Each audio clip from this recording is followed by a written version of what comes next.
Okay, so let's look how these verbs actually work. So first things first is which verbs are we using this method with? So if you're new to French and you're learning this at the same time as you're learning everything else, this is probably going to represent a lot of the verbs that you know.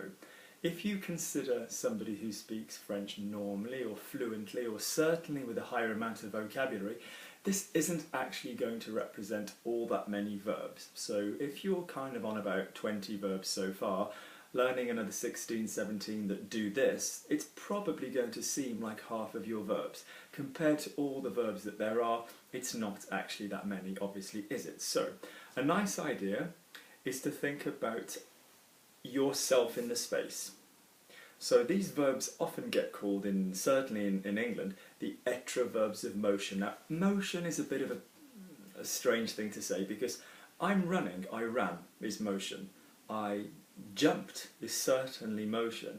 I did a forward roll is certainly motion. But these aren't être verbs of motion. So instead, what I want you to think then is to think about moving yourself around the space in the most basic manner, and it tends to be verbs that you can't do to other people. Okay? So if we take, for example, to fall, okay, we'll look at the list in a moment. You can't fall someone else. You can't go someone else. You can make them go. You can't leave somebody else in terms of movement. You can leave them emotionally, but it's not the same thing. So take a pen. Let's have a look. Go up, go down, go out, return, exit, enter. Pretty simple, okay? Let's think about it again. What else can we do? Go up, go down, go out, come back, exit, return. 3 different return verbs. The same idea. Let's think about other things a little bit more complicated. So go up, go down, go out, come back. When we don't move, stay.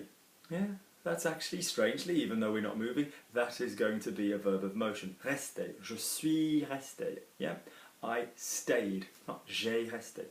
Okay, the very first motion you do, to be born, naître, is an être verb. Je suis né. We'll look at the endings in a minute, okay? To die, sadly, the last thing you do is an être verb. Yeah? Je suis mort, or je suis morte, if you're a girl, which we will talk about. Okay? We also have a couple that throw a few kind of slightly, not challenging concepts, but it's basically, let's think about the verb to pass. So if we passed time with somebody, that would be I passed time. Yeah, you would be transitively, you would have something on the end of your sentence. So I spent the weekend with somebody would be j'ai passé. Normal, I spent. 1, 2, 3, I have spent. I passed in front of the shop would be one of our movement verbs. Je suis passé. So rather than you having to think every time, am I moving, what am I doing, is this verb have or go, have or be, you're obviously just going to learn these group of verbs. Now, let's have a look at how we conjugate them, which, as you well know, I'm a fan of patterns, I'm not a fan of block learning. But let's for once have a little look. Now, all of these will be underneath.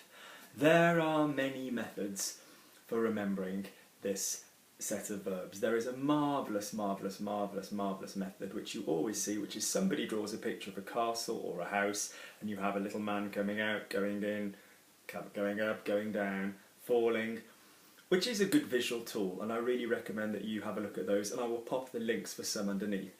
Another mnemonic, another memory aid which people use is, there are a couple, but one of the most popular ones seems to be based around this idea, Dr. and Mrs. P. Vandertramp. Okay, sometimes people forget the P, but they forget that passé can be être as well. But this is really not a way to use language. When you're talking and when you're using French, you're not going to suddenly be thinking about this, okay? It's just a way to study them, okay? So let's have a look quickly what we're doing. So quickly make sure we're absolutely clear.